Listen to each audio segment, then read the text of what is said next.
Okay, we discussed the spring force, but that force is just part of a general class that goes under the heading of oscillations, and oscillations are everywhere in physics. And so let's define simple harmonic motion, or SHO, to be, let's say we have simple harmonic motion in one dimension, in the x direction, so we'll define it to be something that obeys this equation. So say A cosine of some constant omega times time plus some other constant phi.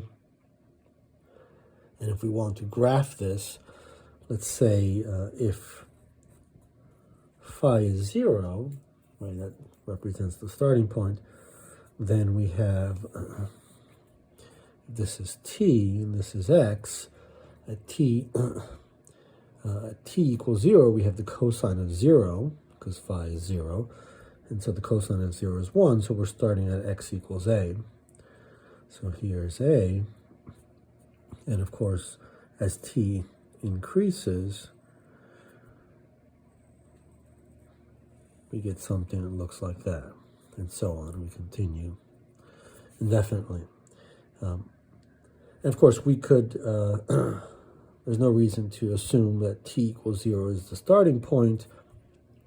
We could imagine negative times are possible, and if that's the case, then we'll just flip this curve, because the cosine function is symmetric.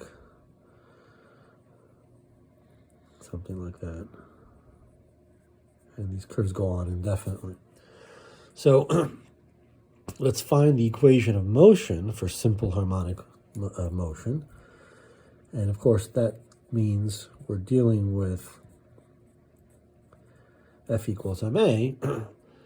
And in this case, we have one-dimensional motion, so we don't need, we'll get rid of the vector expression, and the acceleration will be just two derivatives of x in time, and that is d by dt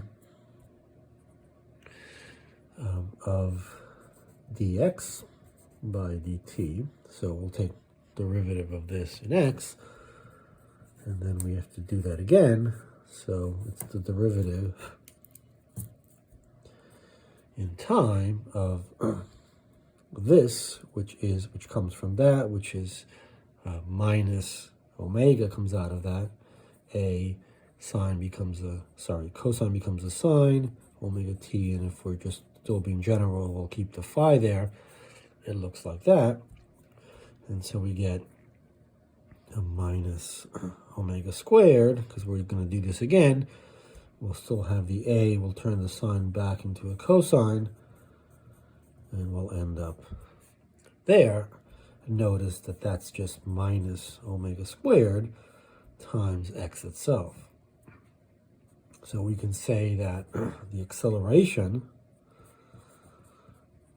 is equal to minus some constant times x itself. If we want to write this in terms of ma equals f, then we have m, that's the left-hand side, that's this, and the force, therefore, must be minus m omega squared x, and you can see the spring constant here if we're dealing with a spring. But more generally, we can, from this, we can say that the equation of motion looks like this.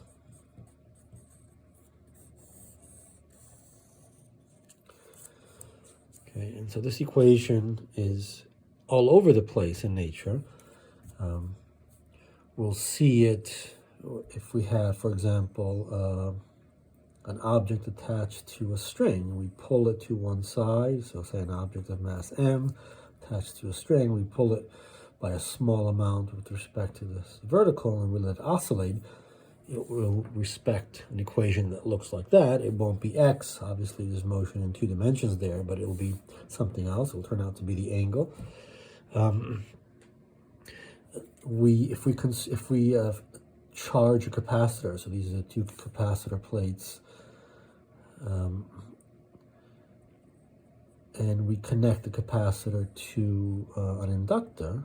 So there's an inductor, L, completely different physical system. Not obvious that the equation that governs the way the charge is changing in time in the capacitor looks just like this. A quantum field. So taking quantum physics and combining it with special relativity, where something like E equals mc squared applies, we'll see that the quantum field has to obey this energy constraint, which takes this form. So these are the kinds of systems we want to explore, and therefore we want to explore oscillations more generally.